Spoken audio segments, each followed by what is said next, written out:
Hi, it's Dwyer, gamblersadvisory.com. Remember, the opinion you should follow should be your own. Just consider this video to be a second opinion from a complete stranger online. You know, YouTube is switching over to a new format, and apparently the switch is going to be mandatory in a few weeks.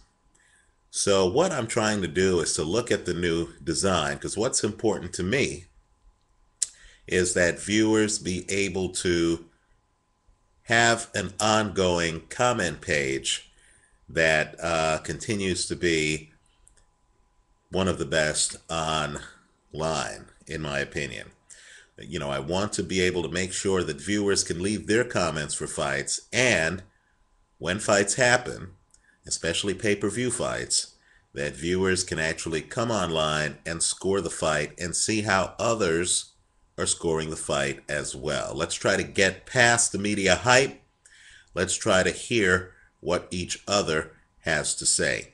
So that's my goal. So if the page seems to change in format, just know I'm just playing with whatever options they give me in the new template so that we can at least have a comment page that's ongoing. My preference would obviously be the old format, but if they're going to force a new format on us, then we're going to have to make adjustments.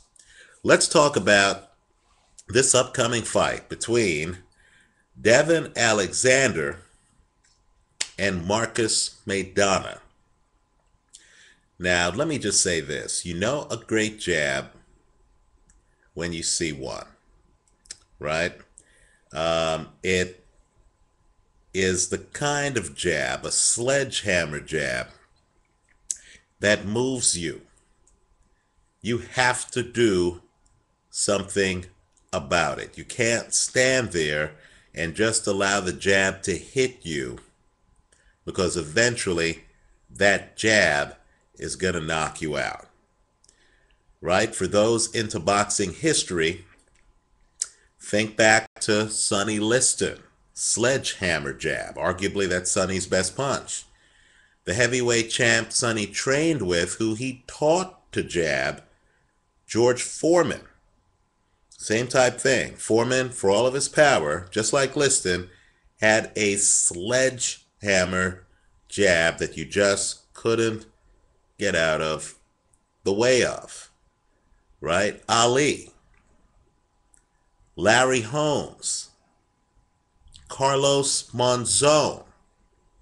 Today, in my opinion, Sergei Zinzurek, Miguel Vasquez, right? These are the kind of jabs that literally create distance. You can't come close to the guy. So the guy can actually, the jabber, can actually be more slender than you, right? He can have, you know, an undeveloped body. He can expose his rib cage. Doesn't matter, because you just cannot get close enough to him, right? It requires the jabber to commit to the jab. And let me just say this too. When a guy has a great jab and you can't get by it, that guy doesn't have to throw anything else. So you'll look at Larry Holmes films where Larry Holmes is just battering guys with a spectacular jab. And unless that guy can somehow offset the jab, Larry Holmes never has to go to plan B, right? In fact, when you're fighting a jabber like this, the fight doesn't start until the opponent figures out how to get past the jab. Now, the supporters of Devon Alexander want you to believe that Devon Alexander has that kind of jab, right?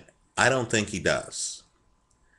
I actually think that Devon Alexander's jab is a pawing jab that Marcus Maidana will be able to get by rather quickly. In fact, Maidana, if he wants, in my opinion, can even ignore the jab if he knows how to move his head to just duck to the side to get up close, right?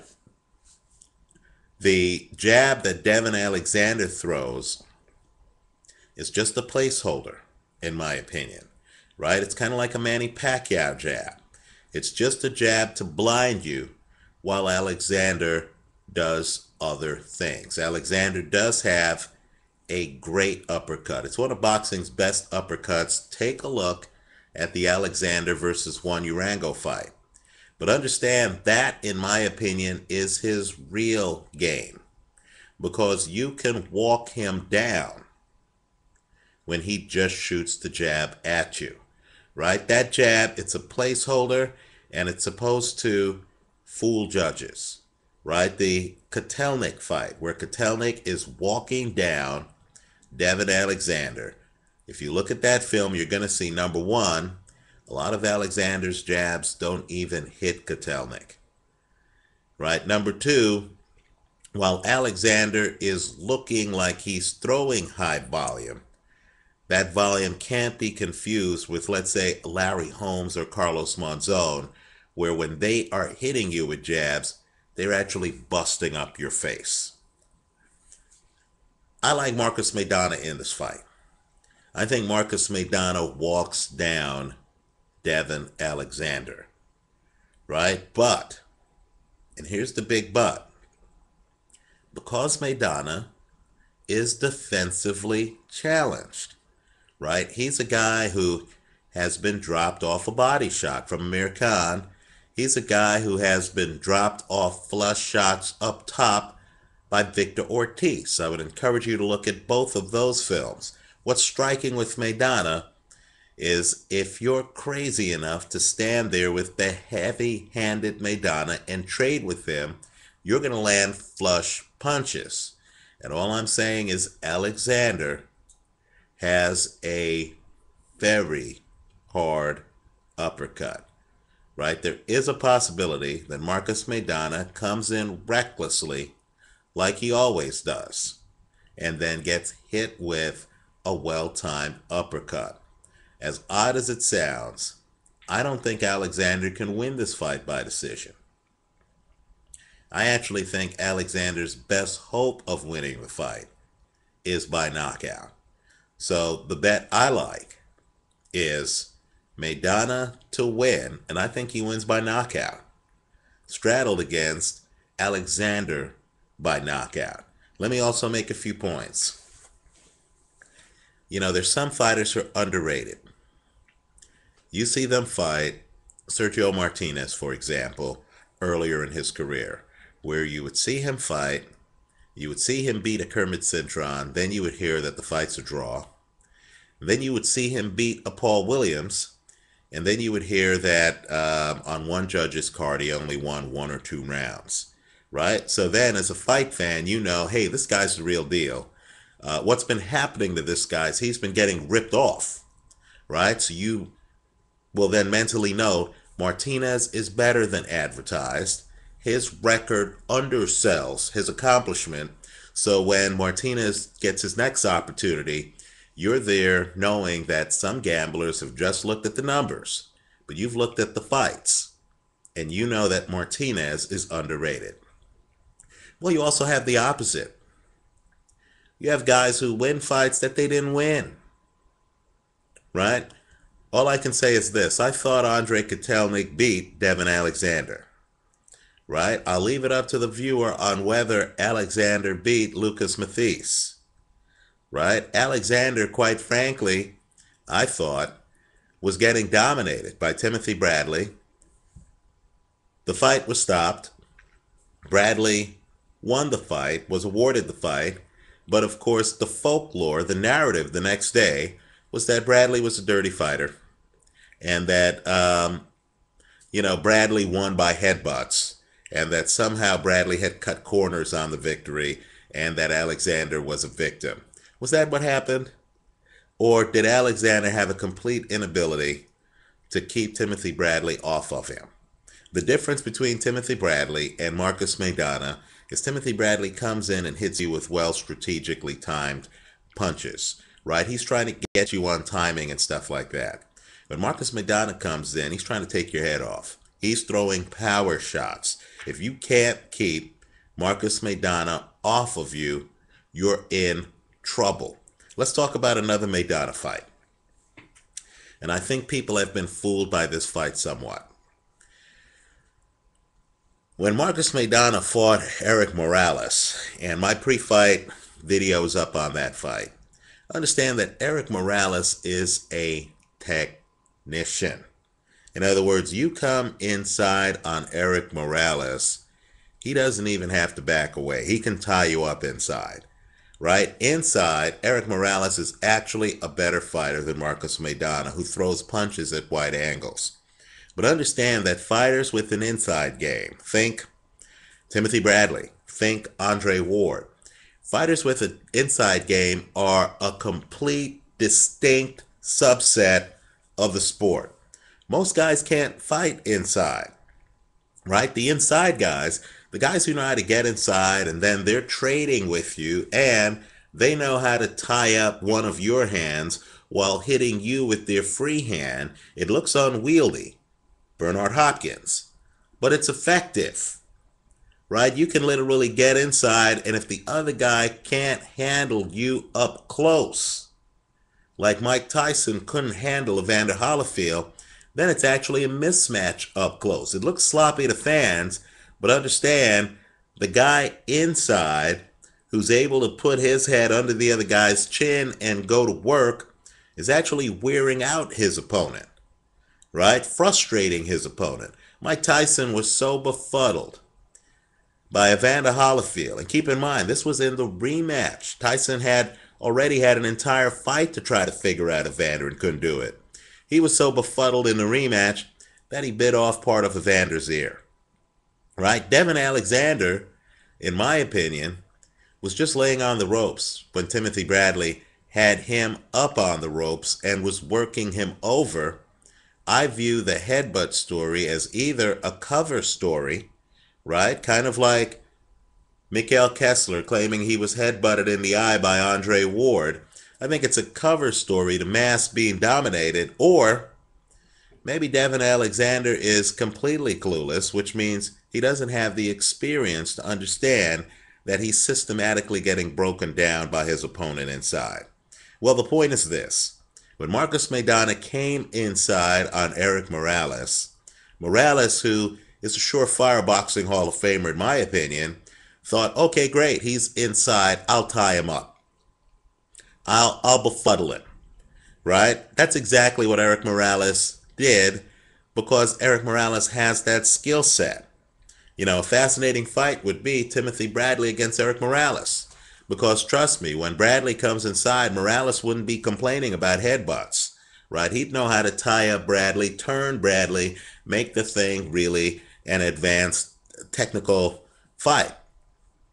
Well, Devon Alexander was not Eric Morales inside. You know, when Marcus Maidana gets inside, I don't think that Devon Alexander is going to be pivoting inside, tying up hands inside, doing the stuff inside that's second nature for Eric Morales, right? I think what happens is once Maidana gets by Devon Alexander's jab and gets inside, I think Alexander is going to find that if he's unable to land his game-changing uppercut, and it is game-changing, he's going to be in trouble. And, you know, let me just say, too, the visual is going to be bad because it's going to be an aggressive, powerful Marcus Maidana walking down a more slender, long jabber in Devon Alexander, right? Technical skills go out the window when some guy gets inside your zone of comfort where you're technically brilliant, right? Devon Alexander has some technical skills from distance because he has a decided hand speed advantage, right? And he's able to throw high volume with the jab, and he gives the illusion of dominating fights because he's verbal. He's yelling as he's throwing punches. But I'll tell you what, it's kind of like a donut. Once you get past his area of technical brilliance, it's kind of like a Maginot line. Once you get past his area of technical brilliance, I think he's relatively naked inside, except for a game-changing uppercut. And if Marcus Maidana can just look at films of Foreman and Archie Moore and just have his hand down, just have one hand, perpendicular to his chin to stop any uppercuts that come, Marcus Maidana is going to find that he's going to have free shots with his free hand inside on Devon Alexander all night. Let me also point out a couple of things. Kotelnik beat Marcus Maidana, right? Maidana just wasn't active enough in that fight, right? I thought Kotelnik also beat Devon Alexander, but the judges disagreed, right? Let me just say, too, if you score that first Kotelnik-Maidana fight, I thought Maidana won the fight, but it's plausible that Kotelnik won that fight, right? It was Maidana's entry into the prime time against an elite fighter, right? So I know that Maidana was looking with interest at the fight between a guy who beat him and a future opponent. And he saw that Kotelnik just didn't move his feet fast enough to cut off the ring against Devon Alexander. Had he just sped up the pace of the fight, he would have had many more opportunities. Then, of course, I'm sure, because of the natural rivalry, Lucas Mathis is a rival of Maidana. They're both from Argentina. They both fight around the same weight. I'm sure both guys are aware of what the other has done in their careers. I'm sure that Maidana is aware that Lucas Mathis just didn't throw the volume that he needed to throw against Devon Alexander to beat him in St. Louis, Alexander's hometown, right? Mathis came in, was throwing power shots, but just didn't throw enough of them over the course of the fight. So I'm guessing, and it's a guess, that Marcus Maidana comes into this fight saying, I've got to move my feet, and I've got to be more active than Kotelnik foot speed-wise, and I need to be more active than Mathis in terms of punch volume, right? If he comes in ready to throw, I think the fight is his. The bet I'm recommending is Marcus Maidana to win this fight, straddled against Alexander by KO. I'll be blunt. I don't expect this fight to go the distance. I'm expecting Marcus Maidana to walk down Devon Alexander. But I'll concede that just like Juan Urango was in the process of walking down Devon Alexander when he got hit with a vicious uppercut that ended that fight, Marcus Maidana, who's defensively challenged, is vulnerable to Devon Alexander's uppercut. I believe Alexander's uppercut is the only thing he has going for him in this fight. I like Maidana straddled against Alexander by KO. Let me know what you think. Leave your comments for me here on YouTube. Visit us at gamblersadvisory.com. Thanks for watching.